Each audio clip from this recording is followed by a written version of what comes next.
आखिरकार विक गई air India. Jawahar Lal Nehru ने बनाया सी टाटा दी एयरलाइंस नूं सरकारी। मोदी सरकार ने वेच दिती एयर इंडिया। सरकारी कंपनी नूं 3 सालां तो वेचण दी कोशिश कर रही सी मोदी सरकार। आखिर मोदी सरकार ने क्यों वेच दिती एयर इंडिया? सुनो एयर इंडिया दे नाल होर की बेच रही है मोदी सरकार। मोदी सरकार ने आखिर टाटा नूं ही क्यों वेची एयर इंडिया? जानो एयर इंडिया दा 99 सालां दा सफर।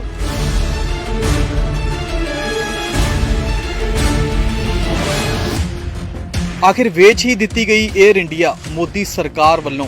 जी हाँ, आखिरकार विक गई एयर इंडिया, जिहड़ी कंपनी दा 99 सालां दा इतिहास है पुराना। ओह कंपनी क्यों वेच दिती मोदी सरकार ने? सरकारी कंपनी नूं 3 सालां तो वेचण दी कोशिश कर रही सी मोदी सरकार ते हुण शुक्रवार नूं सफलता मिल ही गई आखिर मोदी सरकार नूं। सरकार ने 100% हिस्सेदारी वेचण दे लई टेंडर मंगे सी। कंपनी नूं खरीदण दे लई टाटा ग्रुप अते स्पाइस जेट एयरलाइंस ने बोली लगाई सी।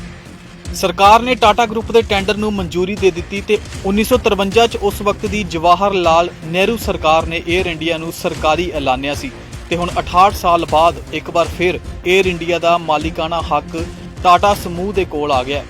घाटे तो जूझ रही सरकारी कंपनी एयर इंडिया आखिरकार वेच दिती गई। आखिर मोदी सरकार ने क्यों वेची एयर इंडिया? 2007 च सरकार ने एयर इंडिया अते इंडियन एयरलाइंस दा मर्जर कर दिता सी। मर्जर दे पिछे सरकार ने तेल दी वधदी कीमत, प्राइवेट एयरलाइन कंपनियां नूं मिलदे कंपीटीशन नूं वजह दस्सिया सी। हालांकि 2000 तो 2006 तक एयर इंडिया मुनाफा कमा रही सी, पर मर्जर तो बाद परेशानी वध गई। कंपनी दी आमदन घट हुंदी गई ते कर्ज लगातार वधदा गया।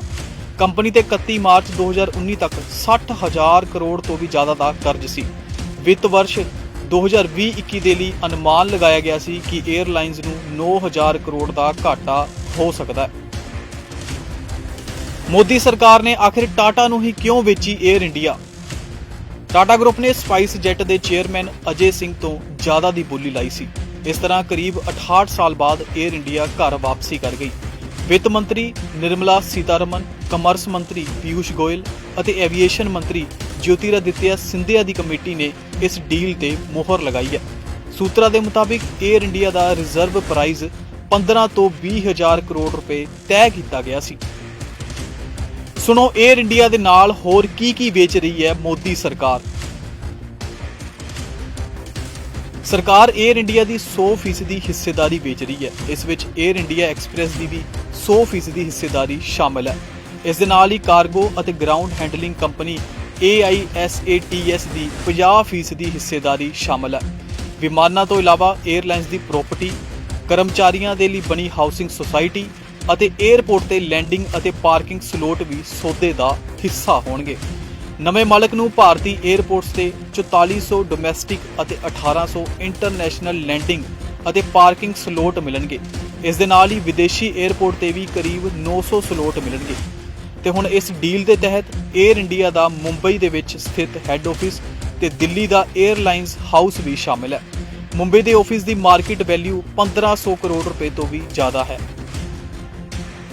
जानो एयर इंडिया का 99 सालां दा सफर।